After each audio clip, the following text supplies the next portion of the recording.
Salut les petits clous, en décembre 1908 sort Le Kybalion, un livre publié anonymement qui étudie la philosophie hermétique de l'ancienne Égypte et de l'ancienne Grèce. L'auteur ou les auteurs se font appeler les trois initiés et c'est dans ce bouquin qu'on trouve les 7 principes universels qu'il est fondamental de connaître si vous voulez avancer sur une quête ésotérique. On va jeter un œil au contexte de la sortie de ce livre et ensuite on va passer en revue les 7 principes. Avant de démarrer, un gros bisou à tous les tipeurs, cette chaîne survit grâce à vous, alors je vous envoie plein d'amour. Si vous voulez soutenir mon travail en mettant un petit quelque chose dans la cagnotte, vous trouverez le lien dans la description.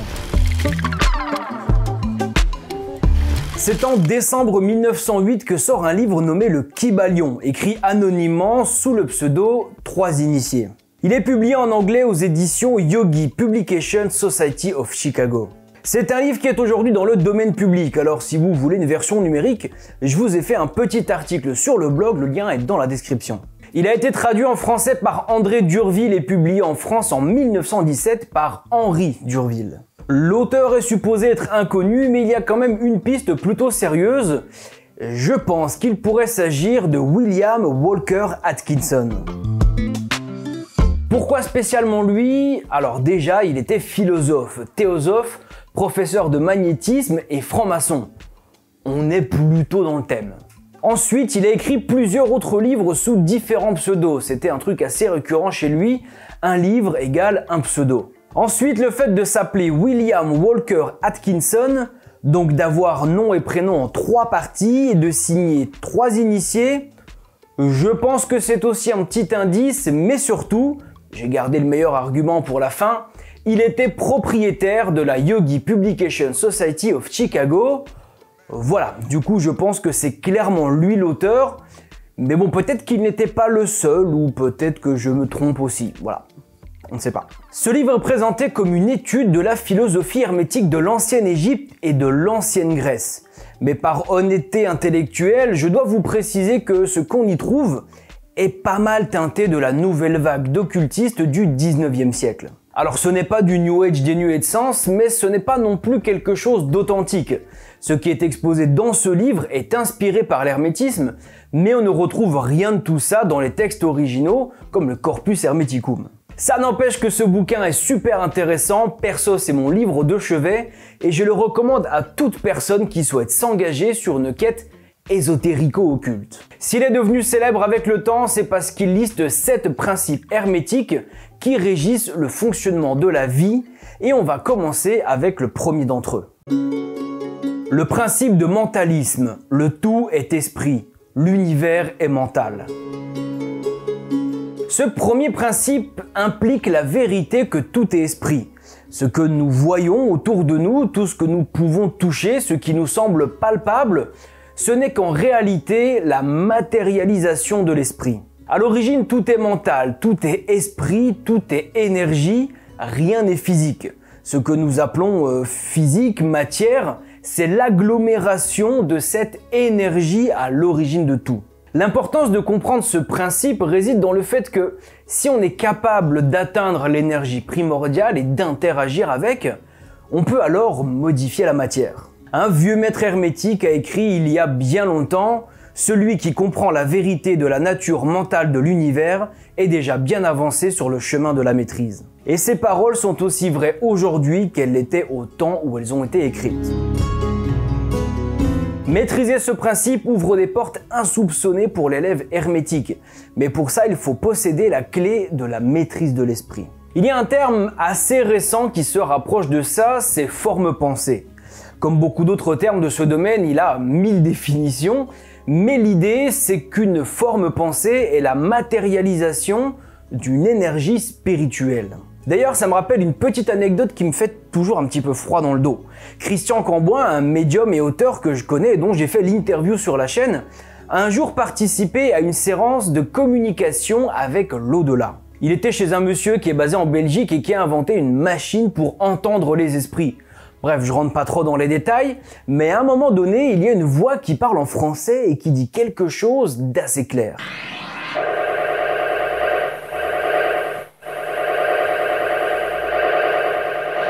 Les objets physiques sont des formes pensées évoluées.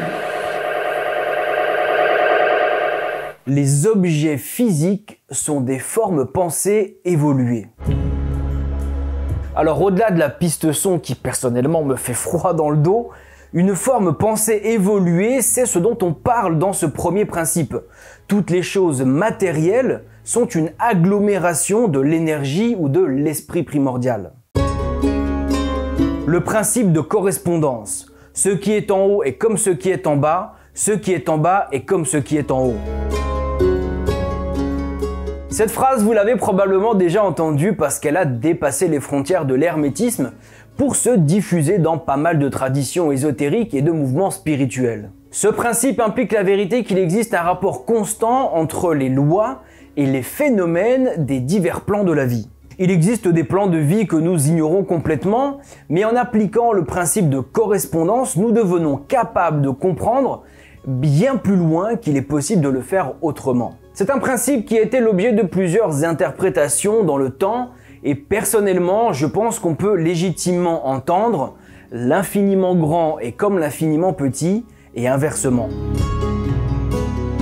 Ce qu'il se passe à la plus petite échelle envisageable respecte les mêmes lois et les mêmes principes que ce qu'il peut se passer à l'échelle la plus grande qu'on peut imaginer. L'infiniment grand est comme l'infiniment petit, et inversement. C'est ce qui permet à un astronome qui connaît la géométrie de mesurer les distances entre les astres et de suivre leurs mouvements depuis une simple feuille de papier. L'exemple le plus simple à appréhender est évidemment le cycle de la vie. Naissance, évolution, apogée, déclin, mort. Ce cycle marche à toutes les échelles. Nos cellules suivent ce cycle de vie et de mort. Et un tas de cellules, ça fait un humain. Même cycle. Un tas d'humains, ça fait une civilisation. Même cycle. Un tas de civilisations, ça fait l'humanité. Pareil. Et oui, on va disparaître. Et d'ailleurs, notre planète aussi. Et notre soleil. Et aussi notre galaxie. En fait, tout est soumis à ce cycle, mais évidemment avec des rythmes différents. Certains organismes très petits vont avoir un cycle de vie de quelques minutes ou de quelques heures, alors que d'autres vont faire ce cycle en plusieurs milliards d'années. Ce principe est très important dans une quête ésotérique parce que si les règles et les lois fonctionnent à toutes les échelles, ça veut dire que comprendre une échelle accessible à l'homme permet de comprendre celles qui lui sont inaccessibles. Ce principe permet donc symboliquement de connaître l'inconnu à partir du connu. Le principe de vibration. Rien ne repose, tout remue, tout vibre. Ce principe implique la vérité que tout est en mouvement, que tout vibre et que rien n'est au repos. Tout ne vibre pas à la même fréquence et c'est pour ça qu'il y a diverses manifestations de la matière. Souvenez-vous du principe de mentalisme, l'esprit ou l'énergie originelle s'agglomère pour former la matière. Mais en fonction de la fréquence de vibration, la matière n'est pas la même. L'esprit, qui est quasiment l'énergie la plus pure, a une fréquence extrêmement rapide, à tel point qu'on a l'impression qu'il est au repos. À l'image d'une roue, plus elle tourne vite, plus on a l'impression qu'elle est immobile. À l'autre extrémité de l'échelle, il y a les formes grossières de la matière, dont les vibrations sont si lentes qu'elles ne paraissent pas exister. Entre ces deux extrêmes, il y a une infinité de fréquences. De la particule élémentaire à l'univers, tout vibre, tout est en mouvement, mais à des fréquences très différentes. Un ancien maître hermétique a dit « Celui qui a compris les principes de la vibration s'est emparé du sceptre du pouvoir ». Comprendre ce principe permet de maîtriser ses propres vibrations mentales et ouvre des portes sur le chemin de l'hermétisme.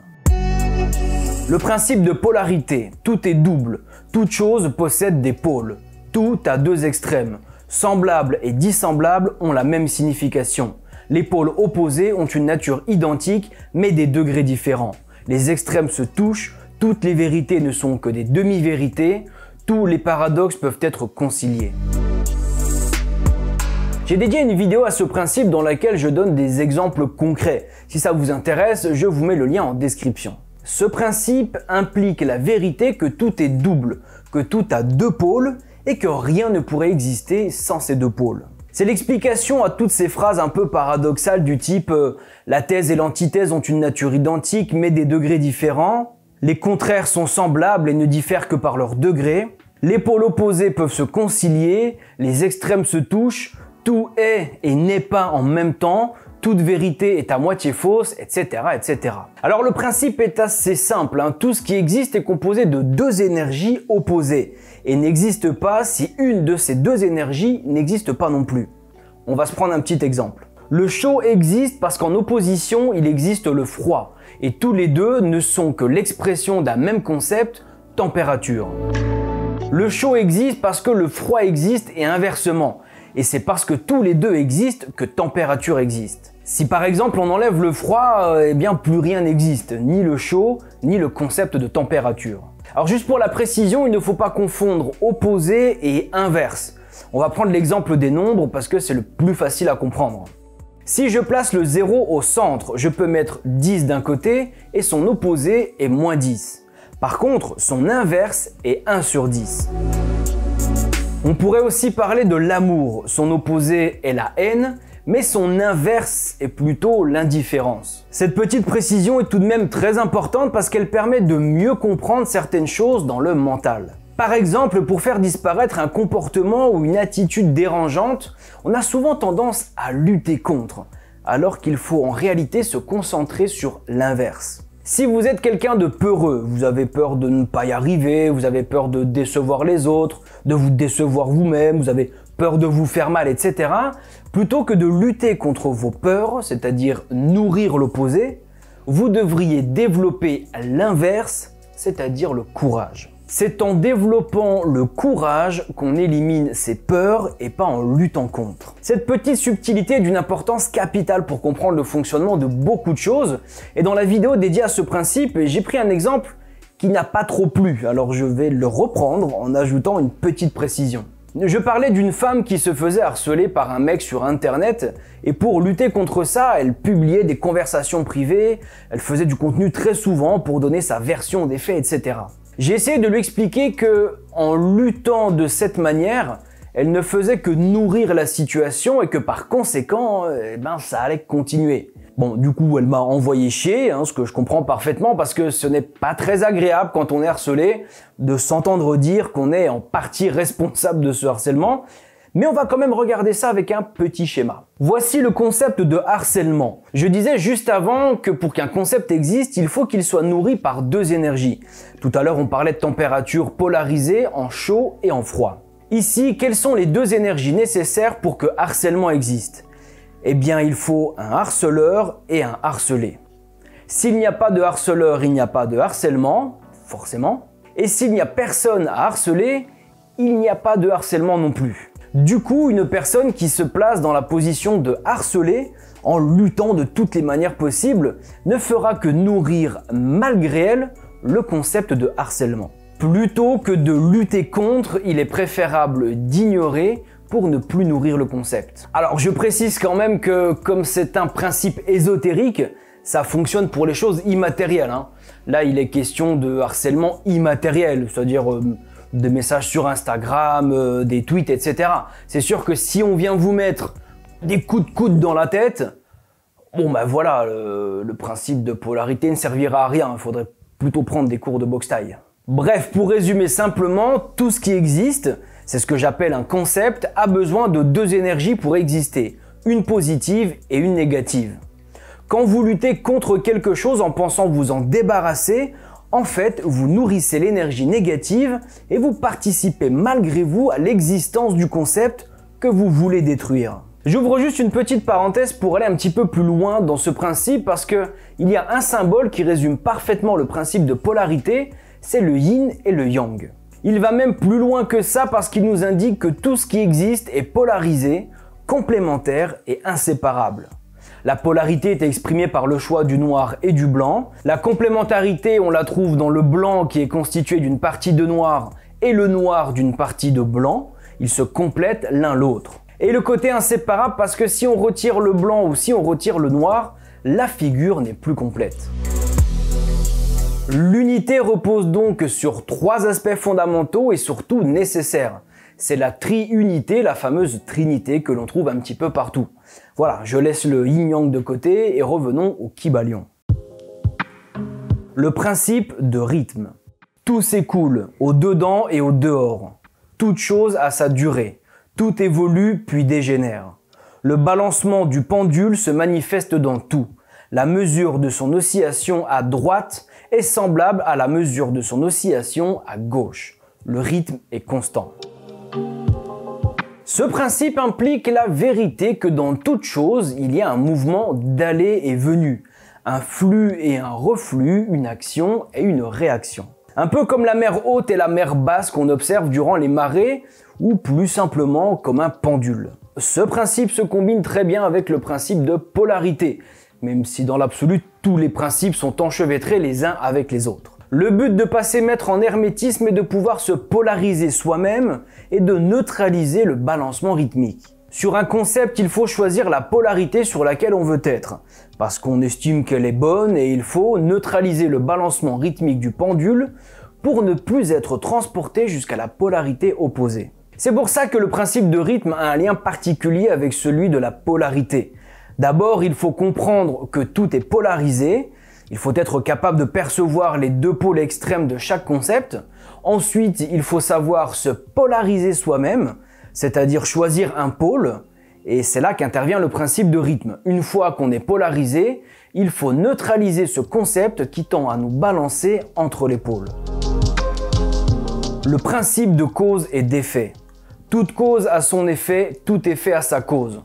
Tout arrive conformément à la loi. La chance n'est qu'un nom donné à la loi méconnue. Il y a de nombreux plans de causalité, mais rien n'échappe à la loi. Ce principe inclut la vérité qu'il existe une cause pour tout effet et un effet pour toute cause. C'est un principe que vous connaissez probablement parce qu'il est développé par la philosophie depuis très longtemps et aujourd'hui on parle de loi de causalité. Ce principe implique une chose importante, le hasard n'existe pas. Ce que nous appelons le hasard, c'est un effet que nous observons, mais dont nous ne connaissons pas la cause. Les hermétistes maîtrisent ce principe au point de s'élever au-dessus, c'est-à-dire qu'ils deviennent la cause au lieu d'être l'effet. Sans la compréhension et la maîtrise de ce principe, nous obéissons à ce qui nous entoure, aux volontés et aux désirs qui ne sont pas les nôtres. Bref, nous ne sommes que des pions sur l'échiquier de la vie. Ah putain, la phrase est belle hein, mais le constat est triste. L'objectif en devenant maître en hermétisme, c'est de s'élever sur le plan supérieur pour dominer les sentiments, le caractère et le pouvoir de tout ce qui nous entoure. Il ne faut plus être un pion sur l'échiquier de la vie, mais jouer le jeu de la vie. En maîtrisant ce principe, nous ne sommes plus dirigés par la volonté des autres et nous ne sommes plus sujets des influences extérieures. Attention, cela dit, à ne pas vouloir passer maître du jeu. L'idée, c'est de se détacher des volontés extérieures, mais pas d'imposer les siennes aux autres. Il faut être maître de son propre plan, pas maître du jeu. Je vais être franc avec vous, ce principe est une fortune de connaissances hermétiques.